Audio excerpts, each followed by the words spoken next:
Зя сайн байцгаана уу? За өнөөдөр бид үлээ сүүлд Хятадын 90 хотод байдаг Пингуан дэлгүүр дээрх Силион 6 машины талаар хэдүүл ярилцсан. Харин өнөөдөр бол бид нөлөөд дараагийн ярилцах машин Leopard 7. Ер нь шинээр машин авъя. Тэр дундаа шинэ соргог зүйл дуртай хүнд бол энэ BYD брендийн машин бол их зөвлөхөд их дажгүй машинууд байгаад байгаа. За яагаад вэ гэхээр одоо сая Трамп болон Америкийн засгийн газрын бодлогын буруутай үйл явдлаас болоод Иранд болсон дайн. За дээр нэмээд Орос Украины дайнаас зэрэг ингээд маш олон хүчин зүйлээс хамаарат дэлхийд даяар одоо бензиний үн гэдэг зүйл бол асар өндөр болчлоо. За ерөөсөө сарын дотор 2 сарын 2 гэхэд бол 1 галлон бензиний үн өөрөө 1.8 доллар байж байгаад за яг өнөөдөр дэлхийн зах зээлийн үн болохоор 3.1 доллар. За ер нь оргилдоо бол 3.2 доллар хийжтэй. Ер нь цаашдаа энэ дайны нөхцөл байдлаас хамаарат үнэн нь бол яаж өөрчлөгдөх магадaltaй үед байгаа гэсэн үг. Миний зүгээс ч гэсэн залуу хүний хувьд бол та бүгд зөвлөх зүйл юу вэ гэхээр за уламжлалт бензин машин бол ер нь бол сайн. За өнөөдрийн бас харьцуулж ярих би Toyota-гийн Land 200 гэх зэрэг машинтай бага зэрэг харьцуулж байна.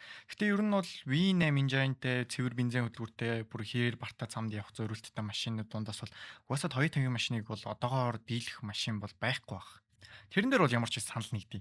Зүгээр асуудал юу вэ гэхээр ингэж одоо бензин тоосны үн ингэж айхтар өсөлттэй байгаа цаг үед бол Монгол шиг ер нь бол хүн болгоно машин унаанд айгүй одоо ойрхон байдаг хүмүүс. За амьдралд нь ер нь айгүй том стресс болоод эхэлнэ. Бензин үн хоёр дахин нугалраад эхлэх юм бол. За манай засгийн газар гэхэд хүртэл одоо хүртэл яг энэ бензиний асуудалтай тодорхой хэмжээний бас яриа хэлцээрийн дүнд хүрээгүй. За бараг л ойрын хугацаанд бол энэ шатхуун түгээхлэлтийн компаниуд бол дизель түлшний үнийг бол 300-аас 400 төгрөгөөр за бүр их өсрээд 1000 төгрөгөөр нэмэх одоо эрсдэлтэй байдал бид нар очсон байгаа гэсэн үг. За яг л ийм л үед бид нар plug-in hybrid машин буюу PHEV машины талаар ярилцсан одоо бараг илүү зөв ойлгомжтой бараг хэрэгтэй чухал зүйл болчиход байна. Яг нь Leopard машин руу орохоос өмнө хэдүүл яг энэ талаар яг нарийн яг ярилцах хэрэгтэй гэдгийг би яг шаардлагатай гэж хэлэх гээд байна. За одоо Proust ч гэдэм үү Toyota-гийн машинд байдаг одоо hybrid хөдөлгүүр ер нь яаж ажилладаг вэ? За ихэнх тохиолдолд бол бид нэр одоо урагшаага одоо машинаа унаад явж байгаа торомцлох үед за инерцийн энергийг буцаагаад одоо өөрийнхөө дотор байгаа торк буюу одоо цахилгаан хөдөлгүүрээ ажилуул. За бид нар ашиггүй энергийг хадгалж аваад тэрнийгээ ингээд бага хурд буюу 30-40 км/цаг эсвэл 60 мар доторх хурдан дотор ингэж ашиглахад хэрэгэлдэг одоо хөдөлгүүрийг одоо уламжлалт хайбрид хөдөлгүүр гэж бид нар яриад байгаа. Тэгэнгүүт PHEV хөдөлгүүр өөрөө ямар ялгаатай вэ гэхээр уламжлалт хайбрид хөдөлгүүр шиг ажилдаг. Гэхдээ хамгийн том ялгаа нь юу вэ гэхээр уламжлалт хайбрид хөдөлгүүр бол бензин хөдөлгүүрийг 100% ажилуулад ажилуулсан бензин хөдөлгүүрээрээ энерги үүсгээд энергээ бид нар буцааж цахилгаан хөдөлгөөрөөр хурааж авдаг төрлийн хөдөлгүүр гэсэн үг.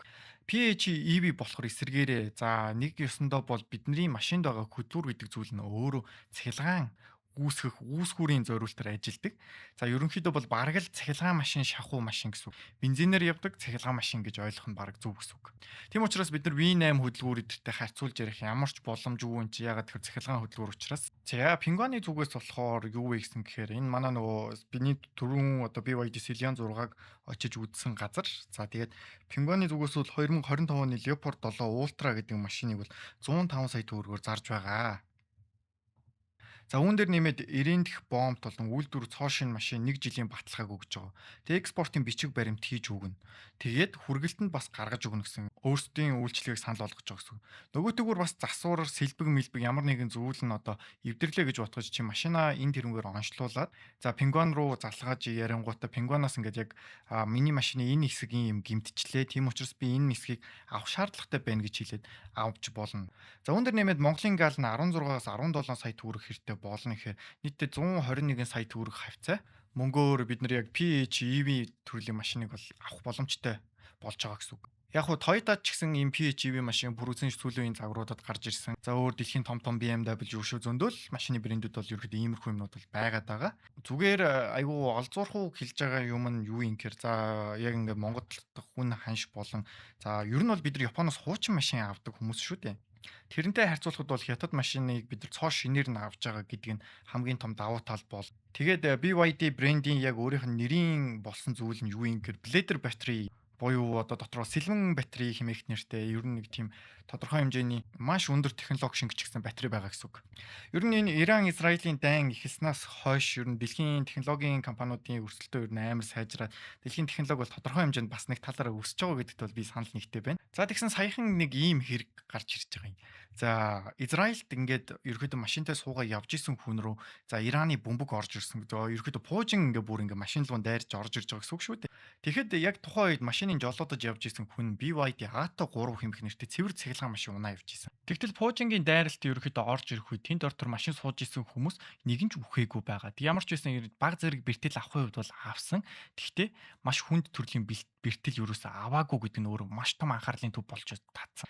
За цахилгаан машинууд бол гал гарах эрсдэлтэй. За ингээд ямар нэгэн асуудал гараад байгаа гэд ер нь бол айгүй том хэрэгүүд бол болоод байгаа. Гэтэ яг цэвэр цахилгаан машинс илүү хайбрид машин Монголд хүртэл саяхан нэг машин хайбрид машин гал гарсан тохиолдол гарсныг бид нар санаж байгаа. За BYD-ийн хувьд болохоор энэ ледер батарей хэмээх нэртэй энэхүү батарей нь өөрөө за гал авдаггүй батарей болохоор за өмнөх бичлэгэн дээр ч гэсэн бид нар яг энэ бледер батарей руу хадаас зоож байгаа бичлэгийг л хуваалцчих. Та нарт дахиад энэ бичлэгийг хуваалцъя. За яг ингээд хадаас зоох үед өөрөө энэ батарей нь химийн урвалынхын зүгээс бол одоо яг юм азотын эсвэл хар туглагны батарейдтай харьцуулахад шууд ингээд өөрийнхөө агаартай одоо батарейны доторх урвалд орох үед гал гарч дүрэлцдэггүй гэдэг нь айгүй том онцлог болоод яагаад вэ гэхээр батарейныхын дотоод одоо яг чин чанар нь болохоор төмрөр маягаар хийчихсэн нэлээд олон тийм төмөр материалаар ингээд суурилж хийсэн батарей болохоор гал авалддаггүй батарей байгаа. Цахилгаан машины хувьд бол нийтдээ бараг 30% дотоод хэсэг нь болохоор батарейндаа бол орчдөг байгаад байгаа. За тэгэхээр яг л тийм гал ноцоож явж исэн хэрвээ эсвэл нөгөө уламжлалт бензин мотортой машин байсан бол энэ машин дотор байсан бүхэн бол нас орох хэрэгтэй байсан баг.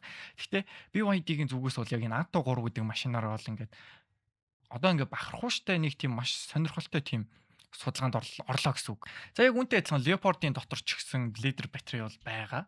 За Монголд бол тодорхой хэмжээний бөмбөгдөлт зэрэг асуудлууд бол орж ирэхгүй гэдэгт бол би баталгаатай юм баг. За тэгээд үргэлжлүүлээд энэхүү машины төрөл нь өөрөө за дундаас том руу орох хэмжээний SUV загварын машин гэдгээр бол сонирхолтой байх. Бидний баг мэдхээр бол энэ төрлийн машин бол ер нь Land 200 яг энэ талаар орох бах. За engine type нь бол plug-in hybrid гэж бид нар ярьж байсан. За тэгээд бүтэн цахилгаанаараа явах заяа. Батарейн дүүрэн байгаа тохиолдолд бүтэн цахилгаанаараа явах боломжит хууль нь 105 км дотор явах боломжтой. За тэгвэл тодорхой хэмжээний цаг агарын нөхцөл байдал хүйтэн улирлаас хамаарат манай улсад бол энэ арай багаар яригдах. За нэг 80-аас 90 км гэвэл биднэрт хамгийн одоо ойлгомжтой хэлбэр болох бах. Харин PHEV машин болохоор нэг юм нь арай өөр байгаа юм. Энэ дээр яг дуал мотор систем буюу одоо давхар моторны систем болохоор 1.5 литрийн турбо инжин хэмэх нэртэй бас давхар мотор байгаа. За харин тэгээд надад PHEV машины ер нь хамгийн сонирхолтой юм нь энэ санагдаад байдаг. За яг машиныхын банк нь өөрөө хоёр талдаа байдаг. За баруун талдаа байгаа банк нь болохоор цахилгаан цэнэглэх зориултын банк нь байдаг гэсэн үг. За баруун талынх нь нээхээр дотор нь хоёр цэнэглэх оролт байгаа. Нэг нь power charger-оор цэнэглэх, нөгөөх нь яг гэрийн нөхцөлд хэрэглэдэг charger-аар цэнэглэх гэсэн хоёр сонголт байгаа. Харин зүүн талд нь байгаа банкнд болохоор бензинээр хийх одоо бас бид нар сонголт бол гаргаж өгöd байгаа. Тэгэхээр энэ бас яг дасаагүй хүнд бол хоёр банктай машин бас жоох эвгүй санагдах байх. Харин миний бас их гайхсан зүйл нь юу вэ гэхээр за би энэ хүү машиныг 1 сарын 20 хэднэр очиж үзэж байгаа. За тэгээд тухайн үед 90 хот өөрөө хасах 22 градусын нэлийн хүйтэн цаг агаартай бүст таарсан байсан. Тэгээд 90 чинь айгүй инээдтэй газар юм байлээ шүү дээ. Дотроо бас дулаалга байхгүй. Дотроо нэг хасах бараг 5 градустай ихэнх ийм том барилгуудад нь би яг ингээ ороод үзэхээр айгүй таарсан. Тэгээд миний хамгийн их гайхсан юм юу гэхээр би ер нь ихэд энэ машинуудыг унж үзээд ер нь сонирхож нэгээр нь сууж үзсэн байдаг. За тэгээд яг энэхүү машинд суух яг миний сэтгэгдэл бол энэ машин бол өөрөө маш хурдан асж байгаа гэдэг нь өөрөө маш сонирхолтой. За Монголд хэрвээ ийм хүүтэнд бас ингэж байж агаад гинт асах юм бол бид нар ер нь бол машиныхаа хөдөлгүүр цохино гэдээ машинаа ер нь бол нэлийн халааж байгаа суудаг. Тэгтэл Leopard 6 болон яг ийм plug-in hybrid төрлийн машинууд болохоор гадаа ингээд нэг бүтэн өдөр хонсон ч гэсэн өглөө шууд жолоодод явах боломжтой байгаар тэгэж батарейгаа бас халаах тийм загварын одоо тийм шийдлүүдэн дээрээ суулгаад өгчихсөн болохоор бас боломжтой байгаа. Нөгөө дээгүүр яг энэ бидний яриад байгаа энэхүү мотор нь өөрөө яг бензин мотор биш болохоор шууд цахилгаанаар бүх юма шийдчихдэг болохоор батарейнд нь тог байгаа нөхцөлд шууд асаад пара тавиад дотор нь хүн сууж байгаа тохиолдлыг ер нь бид нар их олзуурхуу бас ойлгож авал бас их зүгээр юм байлээ. За тэгээд хоёр дахь нэг давуу тал нь ингээд чамд яг батарей чинь цэнэггүй тохиолдолд за бензин мотороо сонгоод явъя. За эсвэл бензин жоохон бага үед бензинээ биш батарейгаа сонгоод явъя гэсэн 2 сонголт байгаад байгаа заяа. Тэнгүүтээ тэрийг бүр айгүй ухаалгаар тааруулж болдог юм. За надад нэг 10% бензин байна, 90% батарей байвал за энэ хоёрын одоо гаралтыг яг ингэж тааруул гэх зэрэг ингээд хоёр төрлийн мотороо ингээд хооронд нь хэлбэлзүүлж тааруулж болдог нэг таалагдсан. Тэгээд хамгийн бас дажгүй юм нь юу юм гэхээр энэ чинь нэг 100 км-т нэг дээдлэн нэг 4.9-өөс нэг 6 дотор иддэг юм билий.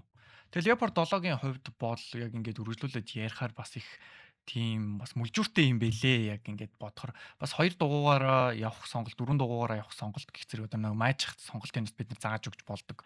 За тэгээд ерөнхийдөө бол яг айхтар бүр яг нэг Land 200 200 шиг хөдөө газраар бүр айхтар явах. Ерөнхийдөө би яг энийг бол явна гэдэг өөр бол итгэлгүй байгаа л да. Гэхдээ энэ машиныг одоогоор Монголд бол хүмүүс маш их унаад эхэлсэн байгаа. За хөдөө орон нутгаар энийг унаж явж байгаа хүмүүс зөндөө байсан. Түрүүн цагаан сараар хүртэл явж явах үед би энэ Leopard 7-той бол маш олон газар таарсан. Тэгэхээр би Монголын нөхцөлд бол энэхүү машин манууд нилээн дайжгүй гэдэг дээр бол би хүлээн зөвшөөрч байна. За дараагийн надад бас таалагдсан юм нь юу юм гэхээр энэ машины нөгөө лук нь айгүй гоё юм билий. За лук нь яагаад ийм гоё байгаа вэ гэхээр хоёр юм луктэй заяа. Хоёр юм шилэн луктэй. За нэг лук нь болохоор бид нар автоматар энэ лукийг нээж хаадаг бас опшн бол байгаад байгаа гэсэн үг.